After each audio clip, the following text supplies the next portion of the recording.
préféré. Attention, aujourd'hui, on va parler des extraterrestres. Méfiez-vous.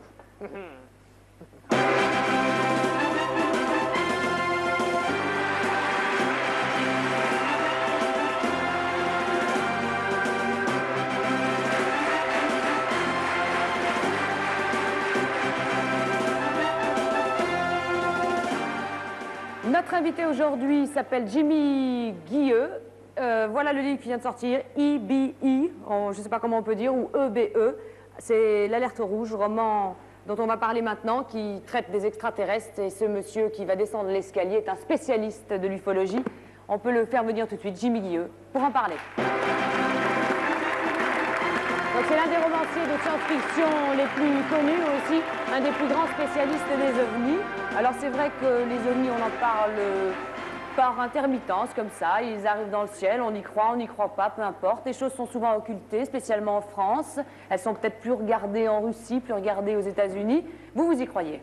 Vous avez tout à fait raison, je n'y crois pas. Je sais que ces engins existent. Tout est la nuance. Depuis un demi-siècle à peu près, les autorités de tous les pays, parce que là, pas de problème politique, nous cachent la vérité, et nous racontent des bobards. Ces êtres, non seulement ils sont là, mais ils sont sous nos pieds, dans des bases. Vous dites qu'il y a des bases souterraines qui sont organisées aux États-Unis, entre autres, et ceci depuis 1946. C'est ça, oui. Première apparition à Eisenhower, ou presque. C'est ça, oui, presque ça. Vous êtes bien informé. Alors qu'est-ce qu'ils font dans ces bases souterraines, si d'après vous ça existe? Ben, c'est pas d'après moi. Vous savez, si j'étais seul, ce serait dramatique. Hein. Bon, on dirait il est fou, c'est facile. Mais il y a quand même des gens de haute qualité. John Lear, aux États-Unis, qui est un pilote tout à fait émérique à avoir fait des missions de transport pour la CIA. Il y a Milton William Cooper et Bill English qui sont... ce sont des noms qui sont censés donner de la crédibilité à vos dires. Oui, tout à fait, parce qu'ils ont vécu, risqué leur vie. Ce sont des agents de la US Navy. Alors, je veux savoir, je parlais des bases souterraines. Qu'est-ce que ça veut dire? Est-ce qu'il y a des tractations, justement, des échanges technologiques entre ces petits hommes, s'ils existent encore une fois, et puis les hautes autorités? Et de quoi les accords ont été signés vers la fin des années 40 entre le représentant du président Truman et ces individus, ces êtres de petite taille. Vous savez, il existe 30 à 40 espèces qui se promènent dans l'environnement terrestre. Physiquement, il y a des différences. Et manque de chance, nous sommes tombés sur les mauvais. Alors bon, il y a des bons et des méchants. Ben, vous savez, sur la Terre, vous avez des braves gens. Hein? Il y en a plein ici. Et il y a des canailles, il y a de sombres bandits. Et bien, vous savez, là-haut, c'est la même chose. Hein? Alors, je crois que les autorités sont dans un sacré pétrin. Mais quelle était la base, le deal de départ, la base de l'échange de départ entre ces petits hommes? La base de l'échange était la suivante. Nous, les extraterrestres, cette petite espèce, les petits gris, j'en ai fait toute la structure de mon bouquin. Oui, parce que c'est un roman, mais c'est à 70% de vrai, de fondement sur vos enquêtes. Tout à fait. Alors, le fondement est le suivant. Nous avons besoin d'étudier votre espèce. Soyez gentils. Faites-nous une petite place dans une base. Nous, on ne vous dérangera pas. Les Américains ont dit « Banco, how much ?» Non pas combien vous allez payer, parce qu'évidemment, s'ils ont une monnaie, ce que j'ignore, ce n'est pas la même que les nôtres. Alors, ils ont offert des perfectionnements technologiques. Les Américains ont dit « D'accord ». En sous-entendu, si les Russes nous ennuient un peu trop, ils auront maintenant du répondant. Quand les Ibis ont pris contact avec les Russes ont dit, bonne affaire, nous allons vous héberger si vous nous donnez des perfectionnements, sous-entendu, si les Américains nous ennuient, etc. Et ils se sont fait avoir. Et ce fut un marché de dupes.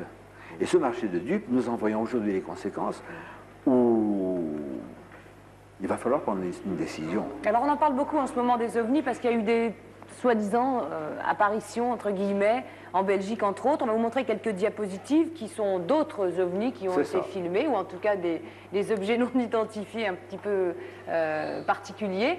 Qu'est-ce qui se passe en Belgique? Il paraît qu'il y a 2 jours, il y a effectivement 3 énormes engins qui ont survolé Bruxelles. C'est cela. Il y a eu 2 triangles de grande dimension qui ont survolé la région de Bruxelles. Vous n'êtes pas sans savoir, je suppose, que notre pays est réputé pour ne pas avoir de censure. Hein.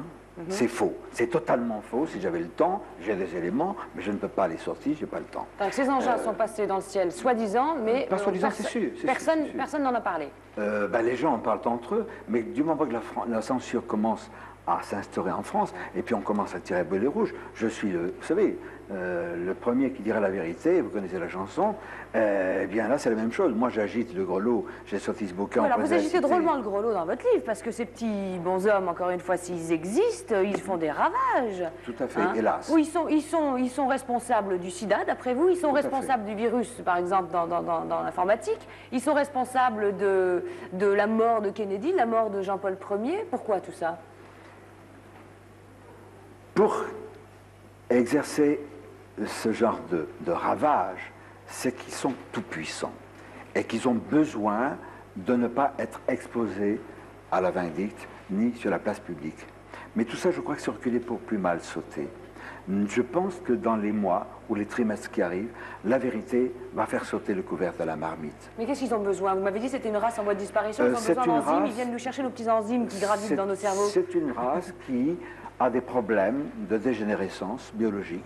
Et nous, de même que les bovins, vous allez me dire que la comparaison n'est peut-être pas bien choisie, mais c'est comme ça, nous possédons une enzyme qui commence à leur faire défaut.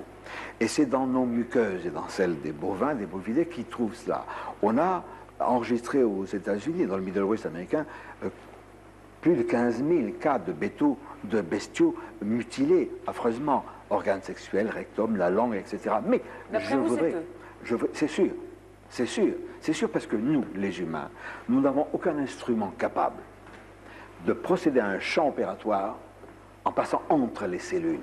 Ça, les humains ne savent pas le faire. Eux, oui. Vous comprenez? On sait beaucoup de choses, mais ce qui est dramatique, c'est qu'il y a d'abord une autocensure, et puis il y a ensuite des menaces sournoises, insidieuses, etc. Bon, on n'a pas parlé de ce que nos amis belges ont vu il y a 48 heures. On va retrouver un témoignage, si vous le voulez bien. Okay. Une femme, effectivement, qui va nous dire ce qu'elle en pense de ces objets non identifiés. D'un seul coup, j'ai eu l'impression de 4 gros boudins qui me touchaient la nuque comme ça, vous savez.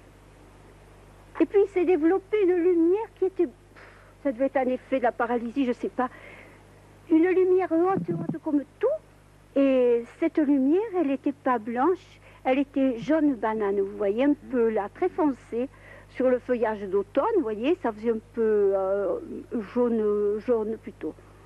Et au bout d'un moment, à la base, il y a eu une lumière orangée, mais assez bien délimitée, vous voyez, à la base de l'arbre. Elle c'était à peu près haut comme ça et large comme ça. Voilà, en tout cas, il y aura beaucoup de choses dans ce livre. Vous pouvez le lire, le livre de Jimmy Guilleux. Ça s'appelle EBE, Extraterrestre. EBE, Extraterrestre, chez Vaugirard, Prince de la Cité. Vous savez, je voudrais, pour conclure très rapidement, à propos de tous ces gens, officiels ou non, qui font corps pour étouffer la vérité, ben, je voudrais, avant le passage de Jean Guidoni, que j'aime beaucoup, lui voler une phrase de sa chanson, « Qu'est-ce qu'on fout avec ces ringards ?» Allons bon. Eh bien, à bon entendeur, salut. Ça n'est pas le moi, c'est le monsieur Jimmy Guilleux. Merci beaucoup. Merci d'être venu dans l'émission.